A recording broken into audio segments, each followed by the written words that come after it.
Ukraine में रहने वालों के लिए ये तबाही के मनाजिर अब आम जिंदगी का हिस्सा हैं। ये डोनेस्क है, वो शहर जिसे रूस नवाज अलहदगी पसंद कंट्रोल करते हैं। यहाँ अस्पताल पर एक शैल के हमले के नतीजे में कम से कम 3 अफराद हलाक हुए और कई दीगर जख्मी। यहाँ तक कि वो इलाके जो यूक्रेनी हुकूमत के ज़ेर कंट्रोल हैं, वहाँ भी लोगों के लिए रहना अब ख़तरनाक हो गया है। ये डिबाल्सिव है, यूक्रेनी फ़ौज के ज़ेर कंट्रोल, लेकिन बागियों की जानिब से अक्सर फायरिंग का निशाना। इस शख्स ने यहाँ रहने का फ़ैसला किया है, मैं और क्या कर सकता हूँ, ये सवाल करते हैं। ये शैलिंग के इतने आदी हो गए हैं, नोट कीजिए कि धमाके की आवाज़ का भी इन पर कोई असर नहीं हुआ।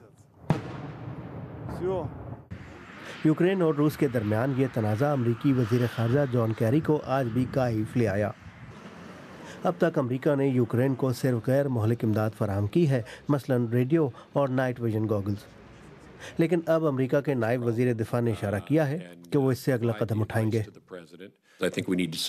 मेरे ख्याल में हमें यूक्रेन की मदद करनी चाहिए ताकि वो अपना दिफा कर सके। हथियारों की नौयत के बारे में मैं अभी कुछ नहीं कह सकता, लेकिन मैं उनको मोहलिक असला फराहम करने के हक में हूँ।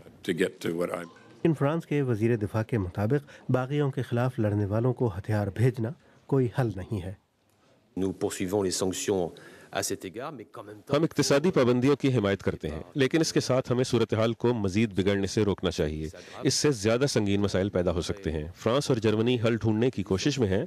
हमारा मोहलिक हथियार फराहम करने का कोई इरादा नहीं।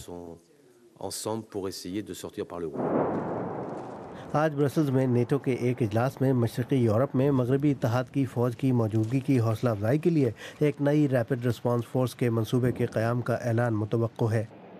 5000 एहलकारों पर मुश्तमिल ये रैपिड रिस्पांस फोर्स 2 दिन में किसी भी नेटो मुल्क में तैनात की जा सकती है।